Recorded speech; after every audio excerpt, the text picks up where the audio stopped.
It's over from Foxborough. Tampa Bay survives. The Patriots, a 56-yard field goal to win or lose it, and Nick Folk had the distance and hit the post. Boom. That's it. Doink off the post and out. So Brady gets a win. Patriots lose.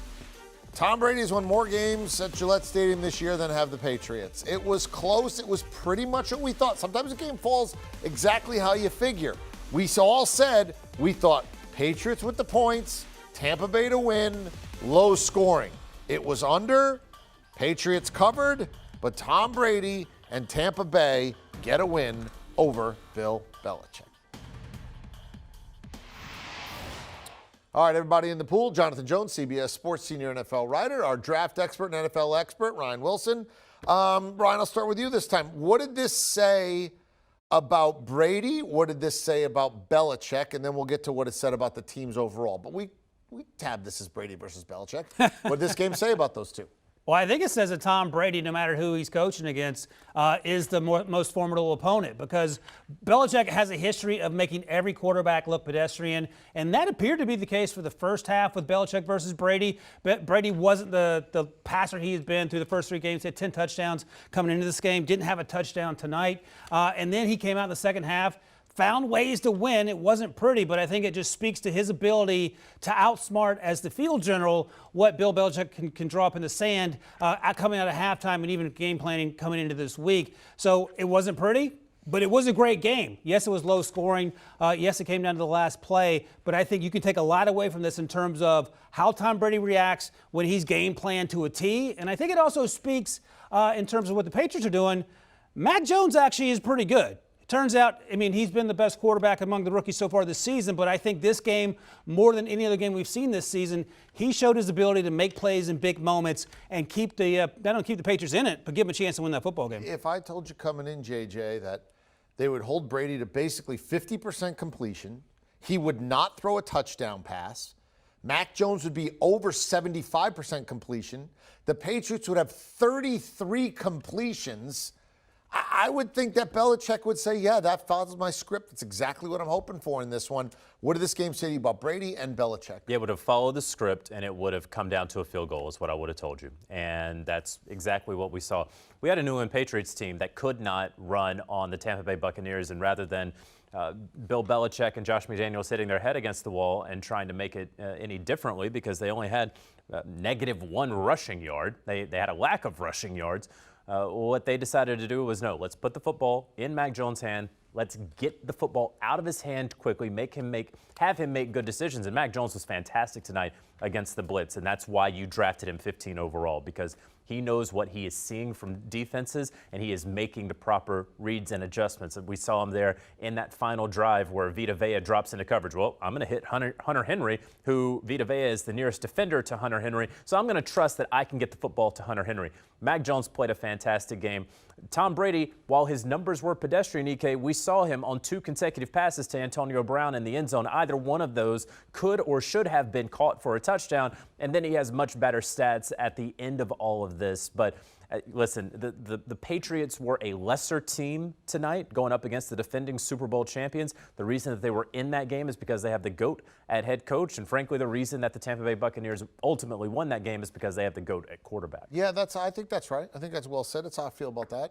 I mean, if I'm Belichick, I feel like I showed everybody why they think I'm great. I held Brady under 20. I held him out of the end zone without a touchdown pass. I had my guys ready to go. My team was well prepared. We just didn't have the talent. They weren't good enough to win here. But who is New England ultimately going forward? I'll get to the Bucs in a second. But, Ryan, when you look at the New England Patriots, who is this team? I mean, they're 1-3. People thought, oh, they're getting everybody back. They made these signings. Like, this is going to be a playoff team. Do you feel like this is a playoff team ultimately? We do have 17 games to play, but they're off to a 1-3 start. No, I was one of those people. I thought all the offseason signings, all the things they were able to do in terms of bringing in Hunter Henry and Jonnu Smith, Matt Judon, your favorite player, EK, of course, and then getting their 15th overall pick, Mac Jones, to come in there and seamlessly transition from what they had a year before when Tom Brady was there. It hasn't quite come together. But so who are they? Their team, whose defense is really good, and we saw that on display tonight. They actually did a pretty good job of frustrating Tom Brady.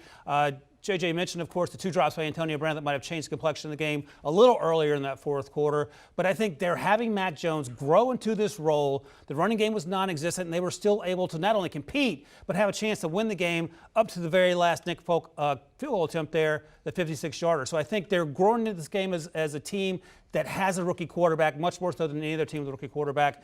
The only concern, of course, is can they get that running game going? I think they will be able to. But as we sit here, the Bills are not concerned. I thought the Bills might have some concern in August that, okay, we have to look over our shoulder because Bill Belichick's back.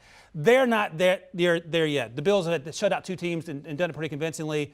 And as you mentioned, they might have been there if they got if the field goal hits the post. Remember, week 1, they had Miami beat. Yes. And Damian Harris fumbles. They are a fumble and a doink off the goalpost. I mean, they're going to play close games. That's how they're built, right, JJ? And they need to win close games. They have 1 easy win, 1 game where they lost, clearly, and they've had 2 games that came down to 1 play. They're 0-2 in those games, so they're 1-3 as opposed to 3-1. Is that what the Patriots are destined to be this year? A team's going to play a lot of close games, and we'll see how many of those they pull out of the fire? I think so for this year, and I think they're going to get better as the season goes along, and I think that's a fairly obvious statement to make with a rookie quarterback, but they just have to sort of survive this first half of the season, and they have a couple of wins right here. When you look at their schedule, they have the Houston Texans coming up, then they have the Dallas Cowboys, and then the Jets again. So you can see them going 2-1 in that stretch, losing to the Cowboys, but again, that should be a close game. I understand the Cowboys are a solid team. They deserve the respect, and they'll be the favorites in that game. But that's a Patriots game that they can keep those games close. And then once you get into the Thanksgiving time, once you get into the holidays, you would hope that the Patriots are making those strides where you're getting a little bit more away from the close games, that all the guys that you signed, the Jonnu Smiths and the Hunter Henrys, start really making plays for you. Maybe you pick someone up there at the trade deadline or find a street free agent who's ready to come and sign and join with a Bill Belichick-led team there in November. I could see all of those things happening, but they are well positioned for the future with Mac Jones, and Ryan hit on it. The way that Mac Jones played tonight, with everything that went into this game. Tom Brady has been playing football at a high level since before Mac Jones even can remember anything in life. And so the fact that he came into this game knowing what this meant, seeing the tribute on the video board, playing in the rain, going toe-to-toe against Tom Brady and the defending Super Bowl champions with his GOAT head coach in Gillette Stadium and playing that well, I think speaks so highly of Mac Jones. It speaks so highly of what the Patriots can be this year and certainly what they will be in years to come. Feel at all differently about Tampa than you did when the year started, when the night started? They're 3-1, right? But they have not looked unbelievable. But yet, I think sometimes because they won the Super Bowl last year, people think that they went 14-2 and blew everybody out of the water. They didn't win the division last year. They got swept by New Orleans in the regular season. They could have lost to Washington in the playoffs. They probably should have lost to New Orleans in the playoffs. And Green Bay sort of put it on a silver platter for them, despite the fact Brady threw 3 interceptions in the second half. Now, they were dominant in the Super Bowl. Dominant. And I think people think they were like that all year long. But who's the 2 of the Tampa Bay Bucks, JJ? Yeah, well, they are a team that makes a lot of mistakes. They're undisciplined. Going into this game, they had the second most penalties in the NFL, and that was something that they struggled with last season. They thought that they had cleaned it up in the second half of the year, and they did. One of the least penalized teams. They bring everyone back, and then they fall back into the same bad habits. So they have that issue. They are a fantastic run-stopping team, no question about it, and we saw it tonight. Again, -1 rushing yard for the New England Patriots.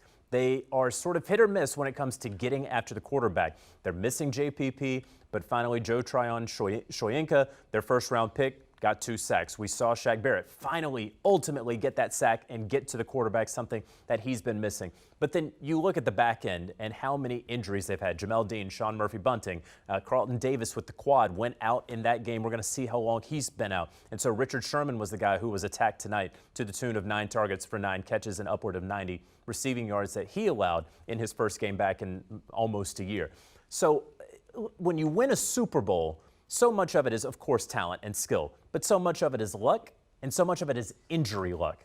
They had a lot of injury luck, the Tampa Bay Buccaneers did last season, certainly with a 43-year-old quarterback, now with a 44-year-old quarterback. That's where the luck begins and ends. But they're not having any injury luck in the secondary right now. And when those things happen, you can be lit up by the Los Angeles Rams. When those things happen, your blitzing against Mac Jones won't work as well because your back end can't hold up as well as you would like it to or as well as it would have last season. So they just have to have, Ryan, a little bit more injury luck.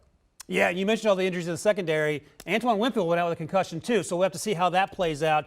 The good news, EK, the next 7 games are all winnable games no matter who your secondary is. Miami, Philadelphia, Chicago, football team, the Giants, the Colts, and then the Falcons. Their next real game is Week 14 against the Bills, if we're being honest and looking at these teams and expecting them to put up much of a fight against the Tampa Bay Buccaneers. So there are huge concerns, and JJ's exactly right. It starts with the secondary. It starts with their inability to get after the quarterback, which is exactly what they did to Patrick But Mahomes. they're going to have time to get that. They got 2 months. That's exactly right. All right. Lastly, give me a grade. I'll let you grade. Give you 3 things. Grade anyone you want. You can grade Brady, you can grade Belichick, or you can grade the game. Go ahead. I'll give Mac Jones an A-. All right. He's my guy. Off the board. Mac Jones he's gets an my guy. A-. 31 of 40 tonight. Efficient, 2 touchdown passes, 1 pick. JJ. Bill Belichick gets an A+ for me. If Nick Folk sneaks that through, I'm not putting this loss on Nick Folk, but this was an outmanned, outgunned New England Patriots team. Jonathan Jones, the corner, out there playing injured. You're playing against a much better squad. Mac Jones, again, a rookie. Nick Folk makes that field goal. Yep. We're having a much, much different conversation, more than likely. I mean, look, he held the world champs under 20 points. He held Brady without a touchdown pass. He held Brady to 50% completion as a percentage, basically, on 1 million throws. His guy, the rookie, who you gave an A- to, was efficient. He had 33 completions. He knew where to go after it. It came down to 1 kick that hit the post, despite the fact that he didn't have the talent. I'm with you. I might go A instead of A+, because I give you. Should Belichick have gone for it on 4th and 3? No. I mean, look, he made the right. I mean, they had the kick. They had the kick. Look, hindsight, yes, because the kick didn't go in. But if you said to me, look, that's a kick, he's not going to be short, and it's going to be right there either way, yeah, because 4th and 3, if I don't get it, I don't even get my kicker on the field. My kicker is on the field to win or lose the game, and he has the distance. It's just a matter, does he put it through the uprights? Yeah, I'm okay with him going for it there. I think it was the right call. It was a heck of a game. We certainly enjoyed it. We hope you did as well. But ultimately, it is Tom Brady. And as a result, Tom Brady can now say, I've beaten everybody. That's right. Remember, you got to play for more than one team to do this, because you can't beat the team that you play for. So Brady finally beats the Patriots. Drew Brees, who played all those years in New Orleans before that with the Chargers, beat the Saints when he was with the Chargers, so he did it. Peyton Manning, obviously, Broncos, Colts, and Brett Favre, Vikings, Packers. There you have it. Jet era. Remember that? I mean, that was good for a little while. It was like 8-3, and then, went the other way. But you see, those are the guys that have beaten everybody else. So if you only play for one team, you can't get everybody. And if you played before expansion, you didn't get the chance to even get all 32 teams, because there wasn't 32 then to beat. Want a sports network that delivers everything that matters about the game? The highlights, the picks, the instant analysis. No yelling, no fake debates, no politics. Hit the subscribe button and never miss a moment.